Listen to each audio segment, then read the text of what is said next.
Hey everybody, it's Pete. It's April. I hope after everything we've been through that you are someplace you can walk outside, fill your lungs with clean air, and breathe deep. If we ever needed a spring full of new life, it is right now. So let's take advantage of it by reveling in it and letting ourselves grow through that nourishment. Journalist and author Lynne McTaggart joins Dodge today to talk about her work. She's written 7 best-selling books, and the scope of that work makes it practically interview malpractice to attempt to cover it in one conversation. They start by approaching her work chronicling the work of scientists and researchers in the field of consciousness and her own observations and the power of intention. Speaking personally here, there is a lot I don't understand in this space, and frankly, hearing much of it causes my walls to come right up. But as I've learned from Dodge time and again, just because I don't understand a thing, just because it doesn't fit into the worldview of my collected experience, doesn't mean I should stop asking questions. There are so many questions to be asked. Ultimately, this is a conversation anchored in hope. And here at the Change Paradox, we want to provide a platform for more hopeful conversations. We can't think of a better way to continue a hopeful investigation than with this one, with Lynne McTaggart and Dodge Ray.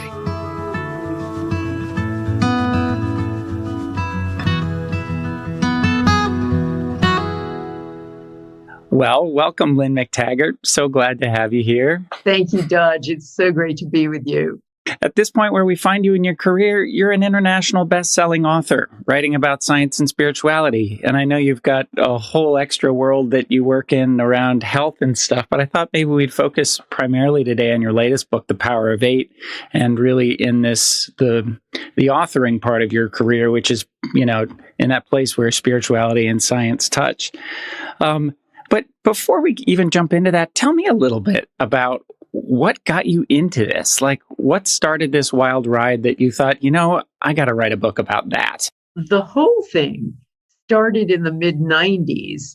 I am the co-editor of a publication called What Doctors Don't Tell You, which my husband and I launched as a newsletter in 1990.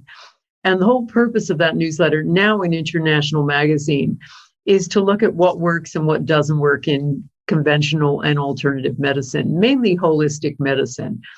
But back in that time and ever since, we got hold of a lot of data by studying medical literature. And it was in the course of doing that work and trying to find out whether treatments work or not, that I kept coming across very good studies of things like spiritual healing and acupuncture and homeopathy. And this got me thinking, particularly about spiritual healing. If you could have a thought and send it to someone else and make them better, that completely undermines everything we think about how the world works and how we work. And so the journalist in me wanted to find out why. And I come from a background as an investigative reporter.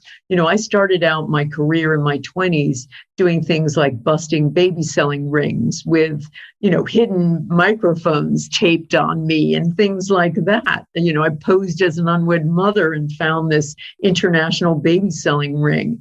And that was the subject of my first book. So, that kind of skeptical, detailed inquiry has never left me. That's probably the essence of who I am. So I wanted to find out, and I thought I would find something like human energy fields. And I would talk to a couple of frontier scientists. They'd tell me what it was. I'd write it up, and that would be that. But it wasn't like that at all. I discovered among these scientists working at prestigious universities and studying consciousness research that each of them had found a tiny piece of an entire puzzle that compounded into a full and extraordinary and paradigm-busting view of the world. The other thing about what they discovered is, it was hard for them to communicate it because scientists talk in math. They talk in code. So I suddenly realized, and they don't like to venture outside of their own experimental data. So I realized very quickly that I was going to have to do that. So I put that together, The Field, that became the book, The Field, but there was unfinished business. A lot of studies they did demonstrated that thoughts are an actual something with the capacity to change physical matter. So, being ever the doubting Thomas, the skeptic, I wanted to find out, well, what are they talking about here? There was a lot about The Secret, the law of attraction back in the early 2000s after The Field was published. And I wanted to see how far we could take this. Are we talking about flying up buildings with our thoughts? Are we talking about curing cancer with our thoughts? What are we talking about here? And that became the intention experiment. That became the Power of Eight. And that became how I essentially got hijacked into this work 4 books later. It's really fun to read The Power of Eight because you tell this like a story. It's quite a page turner of somebody who throughout is sounding not just surprised, but almost reluctant, like, oh my goodness, this sounds entirely too woo-woo, but I have to follow this lead too. Could this really be happening? It's really fun. But let's back up for a minute to the attention experiment. That's where I came to your work initially. That was the first of your books I read.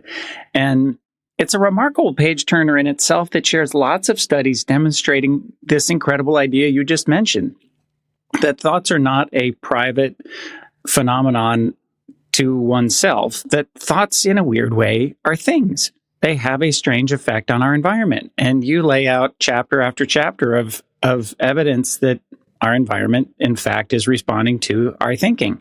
Can you share some of those studies? Like, some of them are just sort of forehead slapping. You've got to be kidding me. But there they are. Sure. Cleve Baxter was a noted polygraph specialist. And he was sitting in his office one night and he was pretty bored. He used to work late at night when the rest of the team had left to get things done. And he had perfected methods of polygraph equipment that were new at the time. We're talking about the 1960s. So he's bored, he's sitting there. And at that point, a polygraph was equipment that would attach to one of your fingers, and it would be attached to a pen with paper, and it would create a wavy line. And if you were telling the truth, it would have, a fairly straight line. And then because it was measuring your sympathetic nervous system activity on your finger. And if, you said, well, it wasn't you who shot the gun that killed Joe Smith, and you were lying, it would start going, up and down this giant sine wave curve. And so he attaches this plant to his polygraph equipment and just wants to see, well, what would happen? Does it react when I water it, for instance? So he did. And the plant got a readout on his equipment that would be the equivalent to a person being bored. So he goes, maybe I have to do something more significant to it, something that involves danger. So he goes and he runs into the other room and he grabs matches. And he thinks about grabbing a match and causing it harm. When he goes back to the polygraph equipment, well, first of all, he starts lighting the match, etc. And the equipment is going crazy in this giant sine wave curve. And he looks at it afterward and looks at it compared to the time he thought about harming the plant. And that's when the plant went crazy. Not when he lit a match under its leaf. It was when he was thinking about first getting the match. And, the plant's going crazy. And then he puts the match away and he stops and the plant calms down again. And so Baxter goes to himself, what was that? And for many decades after that, he started studying what he called primary perception, which was the ability of plants and other living organisms that we think are non-sentient, like eggs and bacteria, to register the comings and goings and activities of human beings. When he poured hot water down a sink with a lot of bacteria in it and had his equipment hooked up to other things like eggs or other bacteria, they would register. That was pretty extraordinary. Another great experiment I loved, demonstrating how our thoughts, how we're leaky buckets and our thoughts are trespassers affecting other people and things, was a thing called the Love Study, run by the Institute of Noetic Sciences, where they wanted to see if sending healing thoughts to a member of a couple with cancer would have any effect on the recipient. So they got hold of a batch of couples, one of whom in each couple had cancer. And they, in each experiment done with a set, one couple, they would put the ill partner in one room with a camera on him or her and hooked up to all kinds of physiological equipment. The sender, the well partner, would be in a totally other building, in another room with a monitor. And every so often, the monitor would flash up a picture of his partner. And by the way, the sender was also hooked up to all this physiological equipment. So when the picture flashed up of the ill partner, that was the signal for the sender to send healing intention to his or her partner. They did that, and after that, they studied all of this physiological equipment, and they found that at the time the person said healing intention, healing thoughts, their brain waves started synchronizing, their heartbeat started synchronizing, the flow of blood to their extremities started synchronizing, their breathing. Essentially, two bodies were becoming one. So this is these are, just a few of the hundreds and hundreds of studies showing that our thoughts affect everything from single-celled organisms to other human beings. At some point, you start getting this interesting idea. What if we were to create some experiments around intention, group intention? And so you reach out and you ask for some help. Start us there. Okay. Well, as I say, I started thinking, how far can we take this? And I was also fascinated by the studies from transcendental meditation showing when there's a critical mass of meditators in a town, the crime rate goes down. So I was wondering in my mind, well, what happens if we have an intention to do something? Those are just meditators without any particular intended outcome. What happens if lots of people are thinking the exact same thought at the same time? Is it going to have an effect? And I figured I could do this because I had a lot of readers by then. The field was in 30 languages. And I also knew all of these scientists working in consciousness research. And I felt if I put them together, I'm going to have the biggest global laboratory in the world to test this out. So we did. And to be honest, Dodge, I didn't think it was going to work. My editor was more convinced it was going to work than I was. So I wrote this book called The Intention Experiment that was not only the science of intention, but an invitation. And periodically, I would invite my audience or an actual audience, if I were speaking somewhere, to take part in a well-controlled experiment set up by one of a number of scientists. And I wanted to vary them because I didn't want to be accused of bias. So if I use the same scientist all the time, they could claim it, well, it's a biased lab. So I tried to vary them. So we started out small because it'd never been done before. So we started out with trying to change tiny light emissions of a leaf and trying to make seeds grow faster. And the seed experiment, well, the light experiment with the leaves was astonishing because it worked. And in fact, with that first experiment, which was with an audience in London of 400, 500 people, I worked with Dr. Gary Schwartz, a noted psychologist at the University of Arizona, who has a whole laboratory of consciousness research. And Gary called me up gleefully afterward because we had a control leaf and we had a geranium leaf and we had a real leaf. And I showed the audience, we chose a leaf. Scientists didn't know which one we chose. I showed it up to the audience, and I said, okay, I want you to send it glow instructions. Send an intention for this leaf to glow. And we had by a certain amount, we put a particular amount in. And afterward, Gary called me up after I had unblinded him the study, and he'd worked out essentially with equipment counting photon by photon that the leaf sent intention to glow, to have more photons, actually did have a significant number more. And the leaf that didn't almost seemed to have fewer photons than normal. It was like it had a neglect effect.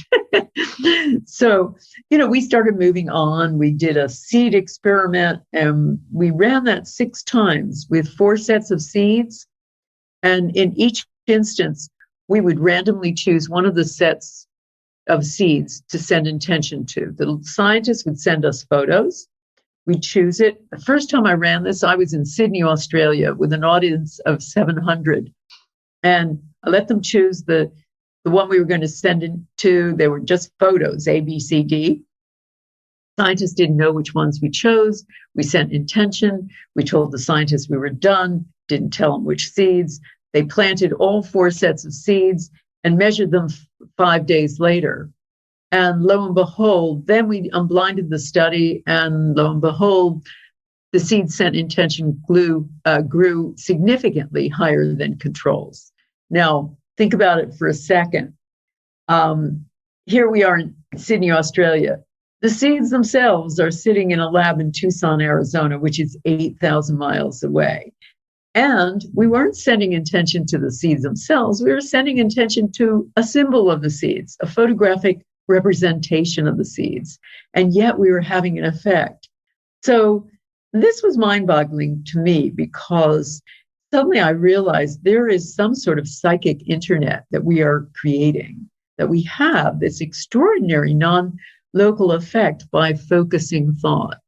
You do such a nice job just sort of pausing to consider how baffling some of these things are. And so you've just named the first one, which is we're having a non-local effect 8,000 miles away when only intending for a concept or symbol of an actual seed. And yet the living thing showed in a blinded study significant benefit. That's very strange. But as you go on, you start to notice, okay, this keeps happening. And you start to express some dismay that this doesn't follow any of the laws of expected physics, right?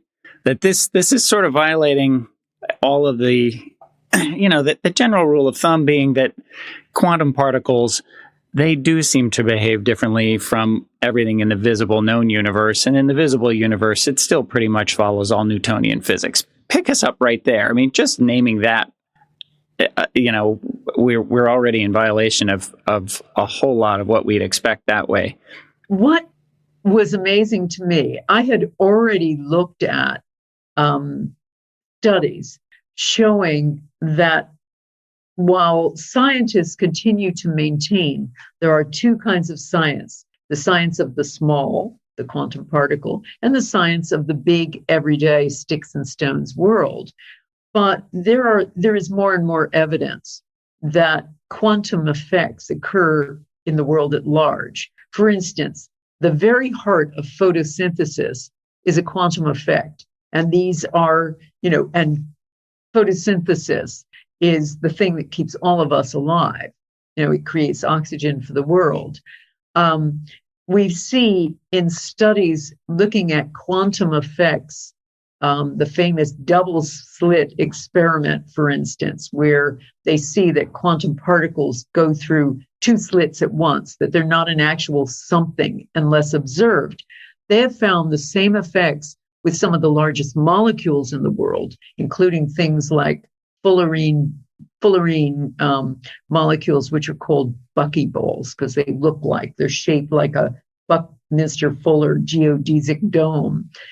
They have quantum effects. So we know that. We're starting to understand that, but rank and file scientists don't necessarily. But the reason it was dismaying to me was because I couldn't figure out why. And with that seed experiment, we ran it 6 times in 6 different locations. And every single time, the seed scent intention grew significantly higher than controls. And it was like, whoa, size of group didn't matter. We did one experiment had 100 people, and another experiment we did, these are both on the seeds, was thousands of people over the internet. They didn't have to be in the same room.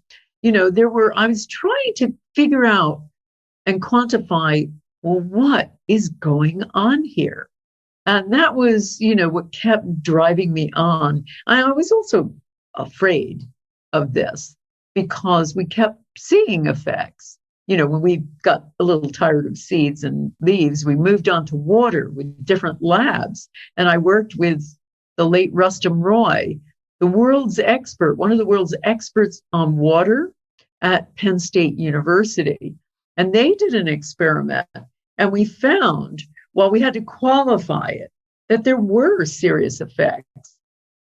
Trying to send intention to water and use very special equipment to see if we were making any change in the structure of water.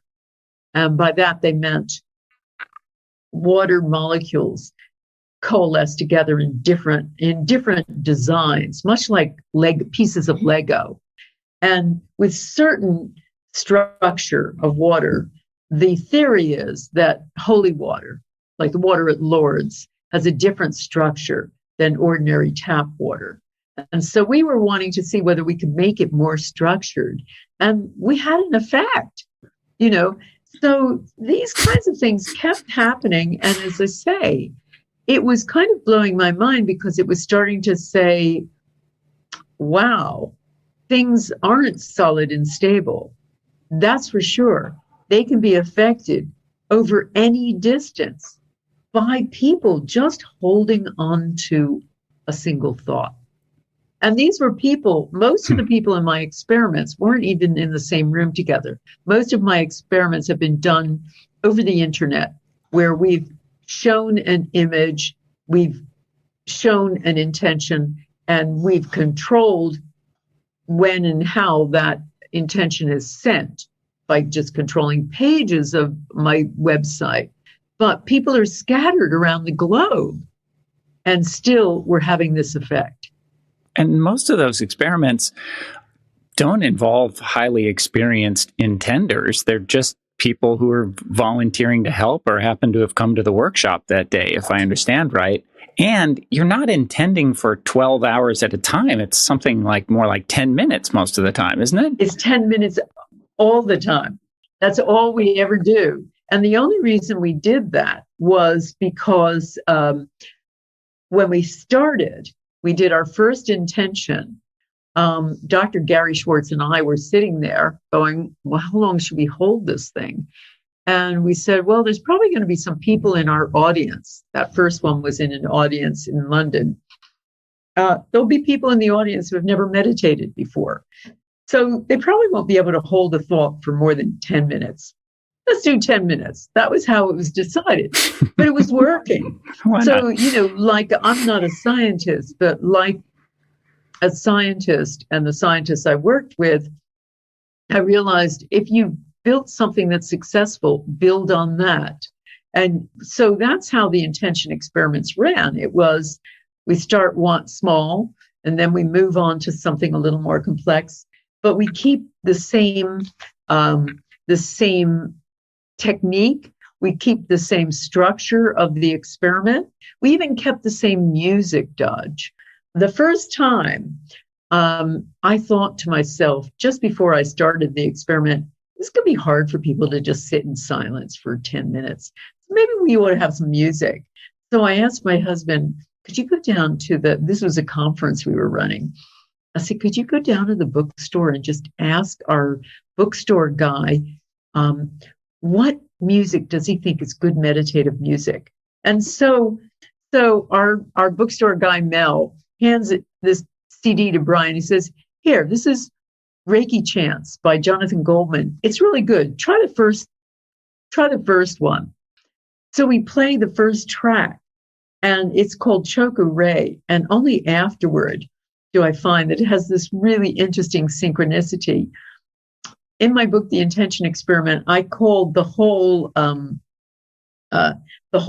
batch of techniques, the keys to intention, powering up, because it is also like powering up. It's a highly focused mind, unlike meditation, which is more no mind. So I called it powering up, and I found out afterward that Choku Rei to Reiki people, practitioners of Reiki, means essentially powering up. So I thought, oh, wow, there's no accidents. And we use that music for every intention experiment. I even now use it for Power of 8 groups. I mean, just as an aside, right? It's funny to think that because you've done exactly as you should, which is to keep, to introduce as few variables as possible, keep the same music, keep the same time, keep, with each experiment, we don't really know a whole lot of really interesting things, like what if it were different music, or what if it were 15 minutes? I mean, it's just all these funny things. But at this point, I mean, you're just doing exactly as you should, which is to forge ahead, continuing to ask the question of what else would this affect? So then you go on to people. So I went on to people because I was pretty bored with seeds and leaves and water. By about 2008, Right. We'd run a number of them. And I just, was curious. And I said to Gary Schwartz, let's do something huge. Let's have a big peace intention experiment. And I thought, wow, I need more than just one scientist. I need a team here. So I got some advice from Robert John and Brenda Dunn. I got Gary involved. I got Dr. Jessica Utz involved. I spoke to the Transcendental Meditation people, some of their scientists. Dr. Jessica Utz is a professor of statistics at the University of California. She was going to do the analysis. So then I had to find a target, which is hard because nobody wants to talk about war. And nobody wants to talk about the bodies in war. So I was trying to find a place where war was going on, where I could get accurate data for before the intention and after the intention. So finally, after calling everyone, including a Black committee inside the State Department, there is an anti-terrorist unit. There is a 24-style Jack Bauer anti-terrorist unit I discovered, and they were horrified that I'd found them. But after doing all of that, I found that Sri Lanka had a 25-year war that had two really important things. They had an organization that was gathering data and had done for some years. So they had accurate weekly and monthly data of injuries and deaths from the war. And by area.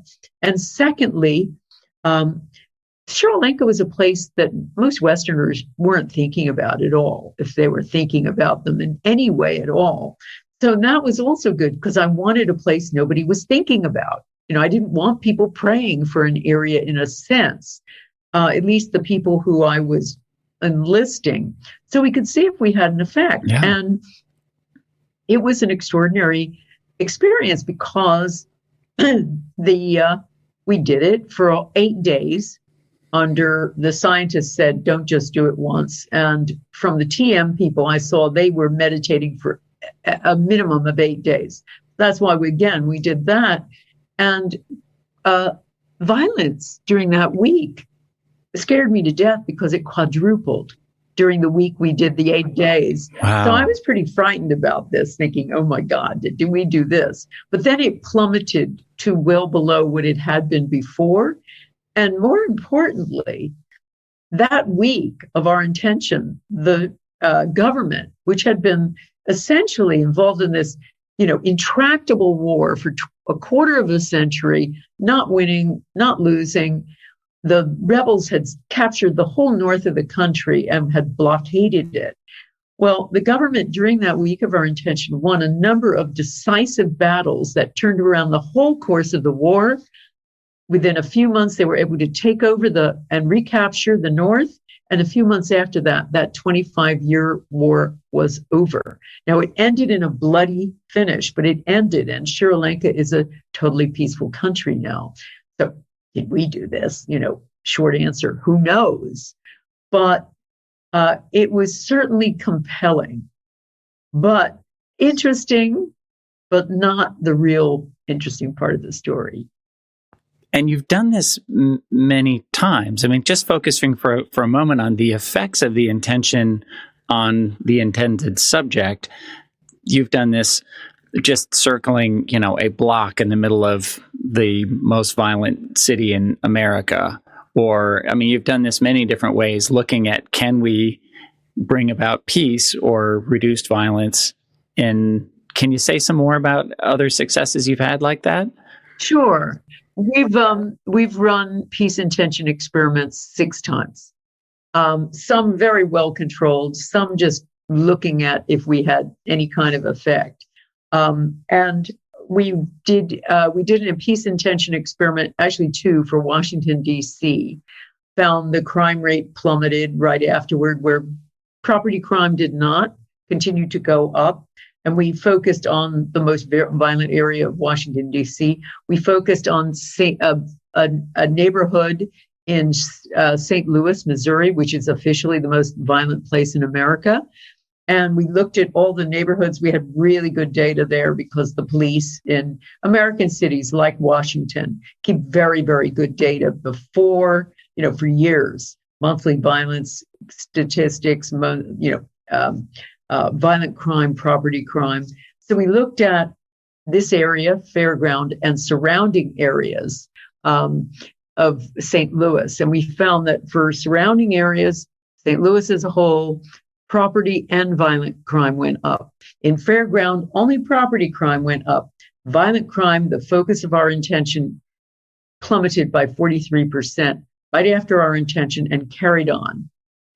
So we did that. We did That's amazing. Yeah, it is. It is. I mean, again, did we do this? Big question, because there are so many variables when it comes to violence, when it comes to a war. It could be the weather, it could be this, it could be that. But when it carries on, when the surrounding areas show no change, and when you've done it about 6 times, it starts getting interesting. And then what's even more interesting than that is the effect it started having on the participants. Yeah. And this is what I think really started to boggle your mind. For a long time, it sounds like you were getting feedback that you were just thinking was a happy accident. And then you started going, wait a minute, what is this? Okay, tell us about this part. This was the most amazing part. This is the real interesting part of the story. In 2008, I decided to survey our participants just to see how was this for them. Because I was fascinated by and mostly interested in whether or not they had been able to get onto our website. Because we had had some challenges in the beginning, and people were not able to get on, or they were just talking about, just general things. So I wanted to drill down a little bit more. So I sent them a survey, and I was absolutely astonished to get back answers like this. I felt like I was part of a higher network, or I was sobbing uncontrollably. I had goosebumps up and down my arm. I was crying, and when I called up my sister, she was crying. I felt like I was in the tractor beam of Star Trek, and on and on and on. And I've had those every single time. But more interestingly was a kind of mirror effect. So on all of these peace experiments, we found people registered more peaceful events in their own lives. They wrote, when I just asked them some open-ended questions and things, they said they were getting along better with their, and this is thousands of responses. We had about 15,000 people participating in the Sri Lanka experiment. And they were saying things like, I've made up with my estranged relative, or my relationship with my partner is so much better. We're getting along, it's night and day with my boss and my coworkers. But 40%, and this continues every single time, about 40%, nearly half, say they are more in love with everybody they come in contact with. These were people who are essentially hugging strangers. And it carries on in their life. I mean, a lot of people in that first experiment said they were leaving their jobs and joining the Peace Corps. I mean, something fundamentally in them had changed. And that astonished me. And I found that the same happened when we were doing a healing experiment. We did one to try to heal a Gulf War veteran of post-traumatic stress disorder. And the experiment worked. He never seemed to get treatment again and went traveling after that. And he had been very seriously affected, so much so that, he'd walk into a room and put his back against the wall and be hyper vigilant. But he went on, traveled, married the love of his life, had a child, seemed to be okay now. But more interestingly, we got a giant flood back of people whose own health issues were healed as a result of being part of the healing intention experiment. So I found that rebound effect all the time was going on. I mean, people were getting healed as well in the peace intention experiments. One person wrote, although we had a specific target, it felt like we were healing everyone everywhere at once. And that's kind of what seems to happen in these extraordinary circumstances. I've participated in more than one way in these. And you haven't even talked about the year-long experiment you did. We'll get to that. But I just participated recently in the one you did for Healing Washington and kind of the divide in this country in general. And it just seemed like a neat thing to do on a Sunday. And so my wife and I both sat down and we meditated and we powered up along with everybody else. And for that little bit of time, we just did as instructed. And I really wasn't expecting anything to happen in my life after that. It just was there to contribute a little bit. It seemed like a lovely thing to do for an hour. Why not? And the next day, I mean, it just made me laugh. I mean, it seemed ridiculous. Like I'd gotten a note from your publisher saying, please plug Lynne's book with the following. Like I couldn't have been more comically right on schedule with everything you would have predicted, which was that the one area of my life where there was the most conflict was happening in a new office we've set up for this healing center I've been part of for 15 years. The Lotus Center has moved to a new location, and we've gotten suddenly very sideways with our landlord. It just didn't make any sense. Nicest guy in the world, and suddenly everything had gotten really tense. He was withdrawing all sorts of promises and privileges, things like even our ability to decorate our own offices, our own hallways, and many more than that. I mean, it was really causing me a lot of distress. And not 12 hours later, all of a sudden, it stopped. I got this email, and repeatedly, all these different subjects that had been big points of tension just shifted. I hadn't even reached out to him. It just kind of dropped from the sky. Made me literally laugh out loud. I was like, you've got to be kidding me. Like, it's very strange. But thought I'd mention, you're not making this up. And these are not small examples from totally histrionic people who are already working with some huge placebo effect. These are folks who've participated over lots of years, long before you wrote this book, had no reason to expect this might be coming. And then they begin to experience this mirror effect you're talking about. Yeah, I mean, and I have, every experiment, I have thousands of responses that are saying the same thing. In fact, I didn't want to write the book. I mean, my husband bullied me into it because I kept saying, I need more data. I need more data. And he said, at what point are you going to write about this? And he said to me, what's the most amazing thing about these experiments? And I said, well, these mirror effects, the participants themselves, that's the thing that's blowing my mind every time. But I felt like I had to try to understand it a little bit more. And I think that has been, the challenge. I can explain about 80% of it.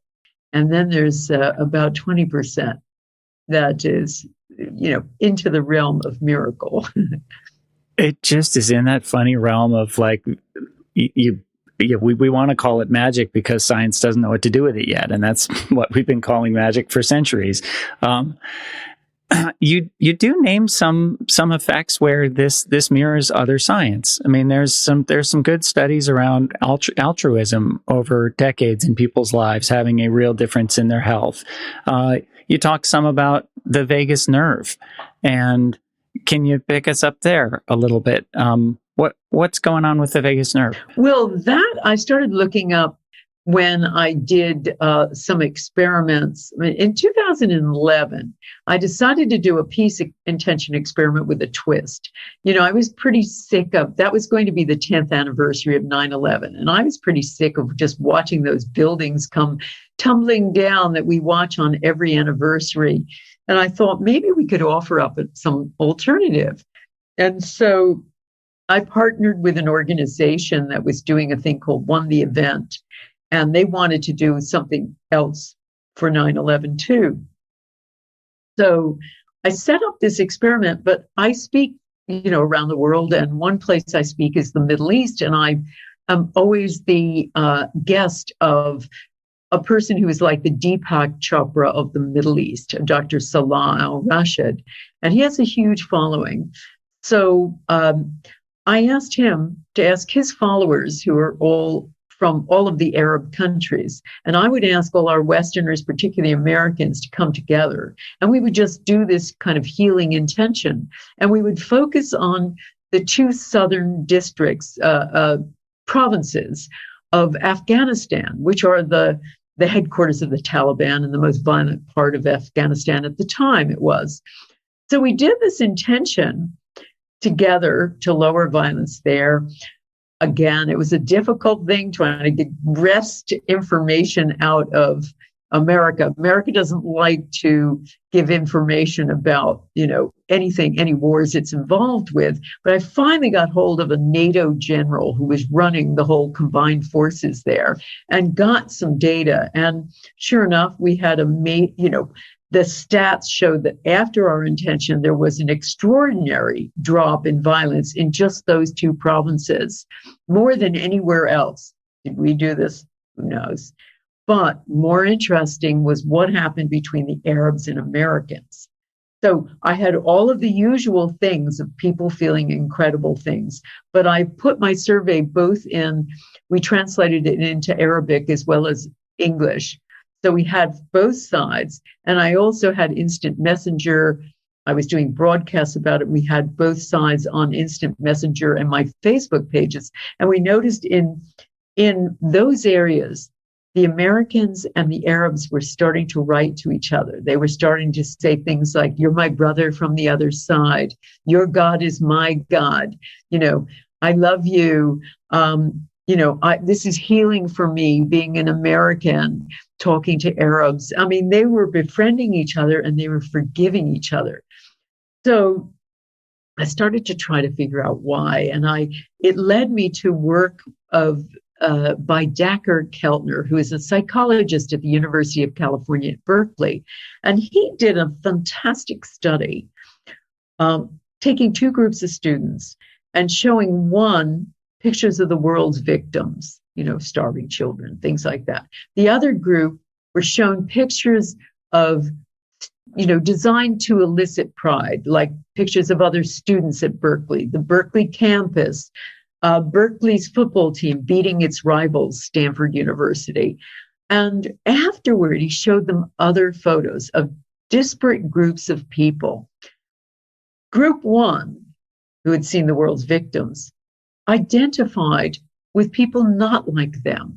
If they were Republican, Democrats, the homeless, prisoners, people not like them, they felt very connected to. Whereas the group who had just seen photos designed to elicit pride in themselves and who they are, tended to feel most like the people who were just like them. Other students, but also doctors, lawyers, accountants, the people they would become. And so he explained it thus. When we do something compassionate, it activates the vagus nerve, the longest nerve in our body, which starts at the neck and winds itself through all of the major organs of the body. Also, it's involved in the release of oxytocin, the love hormone, as it's called, which we excrete when we are, taking care of our children. So this is also, this nerve is essentially like the love nerve. It helps us become more compassionate, but most of all, it helps us connect to people not like us. So I got from all of that these peace intention experiments where people altruistically contribute and are part of it, moves us out of the self, particularly if we have disparate groups doing this together, warring enemies, and it helps the heart to leap across the fence. And when I did this again in 2017, I had special equipment enabling me to put cameras in 8 different Arab cities, in conference rooms, in 8 different Arab locations in all of the Gulf states. And the 9th one was put in an auditorium filled with Israeli Jews. And we did an intention to lower violence in Jerusalem. And once again, the same thing happened. The Jews were sending love to the Arabs. The Arabs were saying, your God is my God. It was a love fest. It was amazing. Everybody was crying and seeing, because with the equipment, they could see each other too. It was a bit like, whenever somebody would speak, it would flash on them and all of the groups could see. And it was extraordinary. So I realized that maybe this is a mechanism to heal polarization, to heal polarized communities and societies. I'm thinking about a lovely quote in your book. You write, as my husband once wrote, Jean-Paul Sartre was mistaken. Hell is not other people. Hell is thinking there are other people. Oh, absolutely. Absolutely. And that was the other thing that I think really came about, not only with the power, with the intention experiment, but the power of 8 groups, which was really an accident. In 2008, I wanted to try to scale down the intention experiment to a workshop setting, and I didn't know what to do. And I just said to my husband one night, I don't know, maybe I'll put people in groups of 8 or so and have them send healing intention to someone with a health challenge in that group. And he, being a great headline writer, said, yeah, I love it. The power of 8. And that's what we did. And after they did that, when I had people come back the next day and report on their experience, all of the recipients, said extraordinary things. I thought it was going to be a very simple, mild effect, like, getting your back massaged. But no, they said things like, I have migraines every day of my life and my head's clear today. I walk with a terrible limp because I have bad arthritis in my knee and I walk normally today, or I have cataracts and I'm 80% better. So suddenly I recognized that there was some healing element to this, little groups. And I started experimenting with that. And the first time I decided I would do it in my workshops over and over again. And then I wanted to see what would happen if I put people in groups for a whole year. And that was 2015. And you participated. I did. I saw something come across, I don't know, maybe a social media ad or something, inviting people to participate in a year-long experiment. And I'd loved your book, and I thought, shoot, I'm signing up for that for sure. And was lucky enough to be among your, 115, 20 something subjects around the world? I can't remember. We had 250 people signed up. But of the 150, there were 150 of them who met regularly every week for the entire year. They met as much as they could.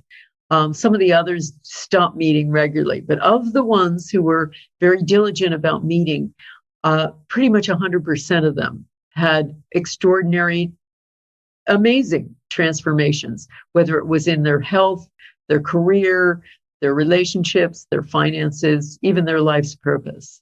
And that was my experience too. It was a very, very interesting year. Not only did I make just incredible friends that I've stayed in touch with for years since, we went for years and years regularly. lost a bunch of weight. My trainer at the time kept saying, "This is the weirdest thing. It's like you're aging backward. You're working out once a week and you're making progress that doesn't make any sense at all." And I just would laugh. I didn't even put it together with the intention experiment. I mean, the Power of Eight group, because I didn't know that's what the point was. I didn't know what we were doing. There wasn't a here's what we're thinking you're going to find. You just followed us for a year, and I would write in and answer questions. But sure enough, after a year looking back, all kinds of things had moved. Changes in my career. I mean, it was a really interesting experience, I have to say. I would recommend that highly to anybody out there, whether you put one together yourself or you get on the next, train with Lynne. Try this. It's really neat. It was, and it continues to do the same, Dodge.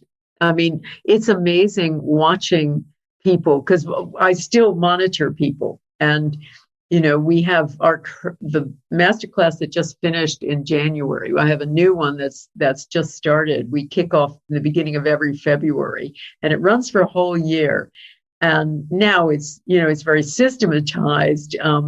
But I found last year, we had amazing stories. We had one woman who was sugar addicted so badly that she would get up in the middle of the night and binge, and then be tired and sleep all morning and not get up to the afternoon. It was affecting her marriage. She was overweight, the whole thing.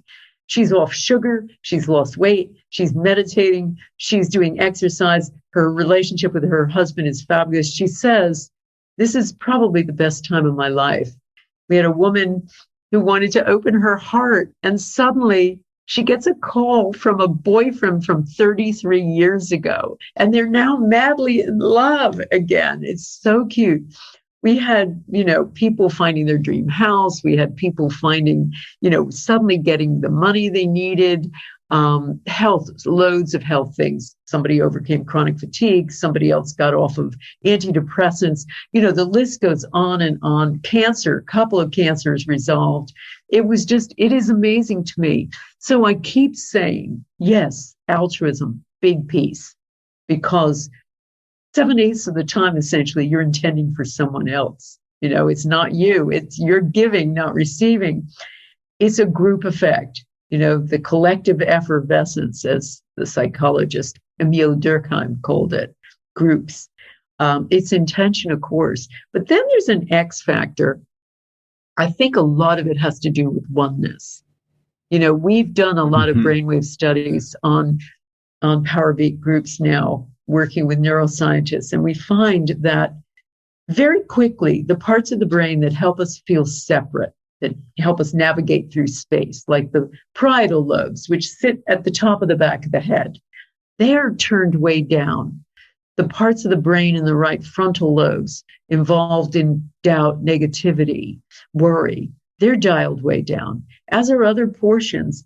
And what they resemble almost identically are brainwave studies done on Sufi masters during chanting or Buddhist monks during ecstatic prayer. These are people in a state of ecstatic oneness.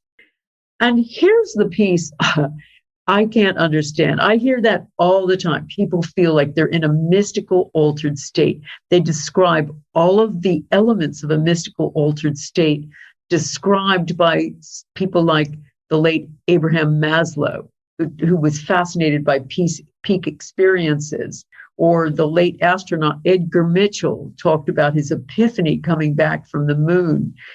But the other thing they say are things like this.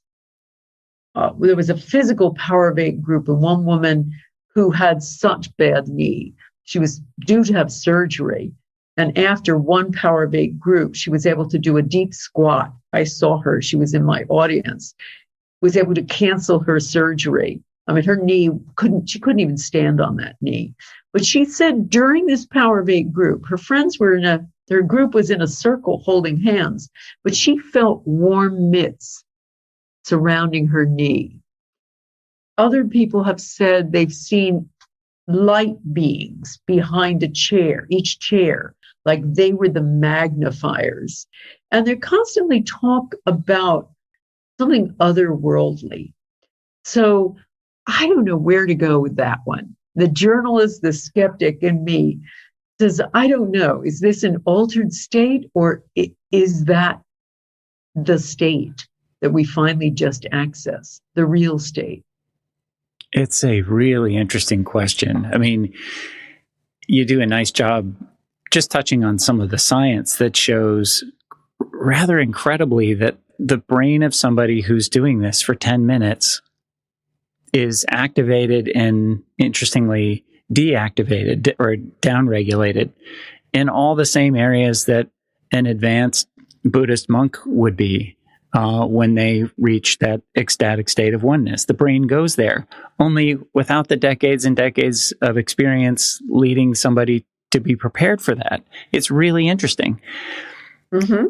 And yet, much as you can touch on the brain science, it doesn't quite get you to that piece right there that I can see you're really wrestling with. Like, so how do I investigate or write about this? Has this gone past the reach of, a journalist with her feet still on the ground? Have I just gone so much off into the woo-woo that I can't write it yet? Will your husband bully you into the next one and you'll figure out how? I don't know. Oh, he will. He will not let you get away. No, exactly. What is this oneness is the big question. What is this? I just have to ask Lynne, like, what effect is this having on you? It's really interesting. I feel like I've been gifted this. I've been asked to be a kind of gatekeeper. I do feel like, and I never know why me? Because I'm not a healer. And that's what happened to me for a number of years. It was kind of why me, and I was denying it. Or I was saying, oh yeah, there's more people here healing, but it's probably a placebo effect. And then I started seeing senders getting healed too. And I thought, no, I've never said anything about senders being healed. And these guys are getting healed too. There's something more here. And so I like to also say I got hijacked because somebody somewhere just said, you got to do this. And so I do feel I do have to do this. I mean, this is a random discovery I made that is a really important piece of the extraordinary thing we are, that we're born with this. This isn't something I've invented. I'm not a guru, but we're born with this. And that gets denied us as we grow. Children know this. They know how miraculous they are. But then they get talked out of that by teachers, possibly parents, certainly science. And then we start not believing it. And we start thinking about just our limitation, that we're just, chemistry and electrical signaling. And then we give up and we just feel these are our limits. Well, I'm starting to see that more and more, this is the whole central piece to our capacity as a human being, our thought. It's all about it. I just read a study today, Dodge, that was the first amazing meta-analysis, which is a major review of studies, 20 studies on the placebo effect. And what they discovered, these are whole brain studies, they have found that taking a sugar pill, unbeknownst to them, it's a sugar pill. Nevertheless, they thought it was a real pill, activated all of the whole pain mechanism in the body. These are people who were allowed the researchers to create, evoked pain. They hurt them somehow with a stimulus. And then they took this painkiller, and every mechanism in the brain involved with, from sensory stimuli to feeling the ouch, to trying to figure out what to do about the ouch, all of that, just the pinch, the ouch, and what to do about it, all of the brain mechanisms involved in that were activated. These were activated by the pinch, of course, and then turned off by the dummy pain mechanism. So what we're really saying is that, pain starts and ends with a thought. illness starts and ends with a thought. And they found, I mean, other scientists like Harvard, they studied the placebo effect a lot.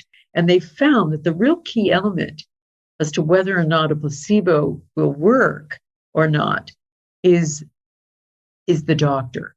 Or a drug will work or not is the doctor. Is his or her healing words, his or her thoughts.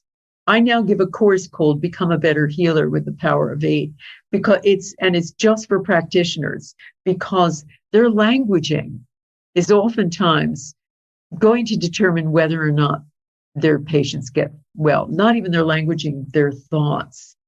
So, Harvard's done a study showing they gave patients with bad carpal tunnel syndrome either a drug or acupuncture. Now, 1/3 of the people had terrible reactions to these, either one, so bad they couldn't get out of bed. But most of them were much, much better. And guess what? Both the drug and acupuncture were both placebos. It was a sham acupuncture where their skin wasn't even punctured. They were retracting needles. And with the pill, it was cornstarch. And yet they reacted good or bad depending on their thoughts. So I know, amazing.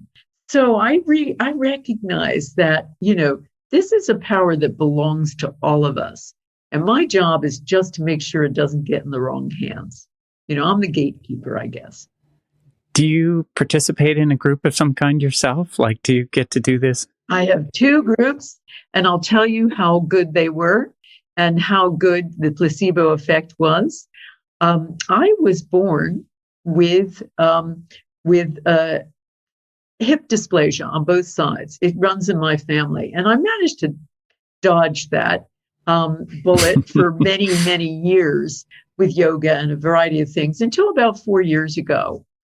Just after the year you were with me, I just suddenly started limping. And that limp got worse and worse and worse to the point where about a little more than a year ago, I was having to walk with sticks. And that started turning into crutches. So in the meantime, tried every alternative thing, nothing, including stem cell stuff. Nothing worked. So I finally decided I really have to go into surgery. I have to get these hips replaced. They were some of the worst my surgeon had ever seen. So I really did not want to do this. I really didn't want to do this. So I go into the hospital. I pick the country's best surgeon. Go into the hospital. I'm crying on my husband's shoulder right before the surgery. And then I think, no, I got to do something else with this. I have to. And my group had done a lot of intention for this too, that week. So I said, okay, I have to turn this around with my thoughts. I have to think this is going to be the best experience. I'm going to love this hospital stay. I'm going to love this whole thing. So on my crutches, I go to the operating room myself and I say hi to the anesthetist and I smile and we're yakking and we're chatting and I try to, I tell him exactly what I want to have for it. And I smile. I was in the hospital for 8 days and I smile through the whole thing to the nurses and the food and the everything. It was a pretty nice hospital, I have to say too. I had no pain. I swear to you, I had a double hip replacement. I had no pain. I took Tylenol for a week. That was it. No opiates, not even nonsteroidal anti-inflammatories. I had no pain. So that goes back to that placebo effect of the thought being the very key element of it. And wow, Lynne. So that really convinced me. And our Power of 8 group, we had a guy with stage 4 cancer, one of our friends, and he's now pretty much cured. Stage 4 prostate cancer. We have another woman who's doing amazingly. She's got cancer. And our group has been nicknamed Who's Got What? Because we come in and we've started doing a healing. It's a whole hour every week. Wow. That's really fun. I'm calling all my buddies again. I'm going to get us going. We've all gotten a little busy and distracted, but I think we got to get back to doing this regularly. It's just such a treat. Yeah, it is. Wow. It is. Well, I mean, as you know, and I think listeners know, unless they're new to this show, our project here is to get really interested in how change comes about when it's not just a effort-driven, will-driven, goal, and to look at all the paradoxical effects that also contribute to huge and profound and lasting change. And I can't imagine a more dramatic example of it than this conversation right here, where, sure enough, paradoxically, thoughts are things, it turns out. And even stranger, the more you give away the very thing you long for, the more likely you are to get it. And it's not just anecdotal. There is years now of research that you've been sitting right in the front row of, often driving the bus for, that demonstrates this is real. Mm-hmm. It absolutely is incredible. Real, and that should give us all hope that we're far grander than we've been told. We have far more control than we thought over our lives, and that it is possible to live. We can't stop ourselves from having bad things happen, but we can minimize them. That I'm sure about. I'm not one of those people who says, if bad things happen to you, it's totally your fault. No. We can get run. I could walk out this door and get run over by a bus, but, and it's not necessarily my fault, but I can control how I react to that. And I can also control many things in my life. And I hope that's what this work is going to do. And that, that kind of control and those miracles can happen to everyone. Amen. Well, everybody out there, the book, The Power of Eight, can be bought anywhere you buy your books, and it's really worth the read. It's quite a page turner of a story about how all this unfolds, as Lynne has shared with us today. And it ends with a nice piece about here's how to create your own Power of Eight group, some suggestions for experiments and some ways to work together. And you're going to finish our talk today by teaching us a little bit about how you suggest people power up and how they might apply intention work in their own lives. Absolutely. And what I'm going to tell you is just the cliff notes here, because now I call them 13 keys to intention mastery. And there are a lot of things about the right time, the right place, et cetera, et cetera. But the basics of them are get yourself a group, and it doesn't have to be 8. It'll work with 5. It can work with 12. Come up with a common intention. Be specific. It's no good saying, I want to be rich, or I want world peace, or any of those nebulous things. They don't work. Every time we've been too general with an intention experiment, it hasn't worked. So tell the universe exactly what you want. If you need $2,300.50, ask for that. So specify exactly what you want. Everybody holds the intention together. You bring it down to your heart. You send it out after, and take a few deep breaths together before you do any of this, so that you're in sync a bit. Your brainwaves are operating essentially in sync, and hold it for 10 minutes. And receiver just opens up his heart to receive, and then compare notes afterward. And as I say, there's a lot more to it than that, but that's a great way to get you started. And as Dodge says, the basics of it are in my book, The Power of Eight. And also, if you want to find out more, I do a lot of free live events on my Facebook page, Lynne McTaggart 2011. I have courses of every variety.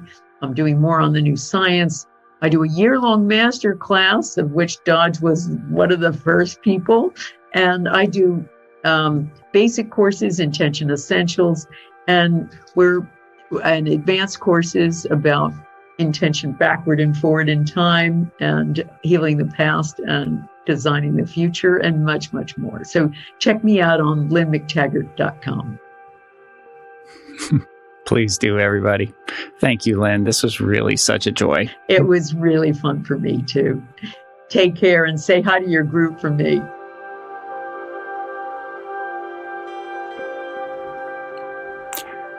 Hey, everybody, if you'd like to deepen that experience, you may go to the show notes where you're going to find 16 steps that give you an idea of how to create your own Power of 8 circle. And from there, you'll also find links to go further if you'd like. Thanks, everyone, for listening.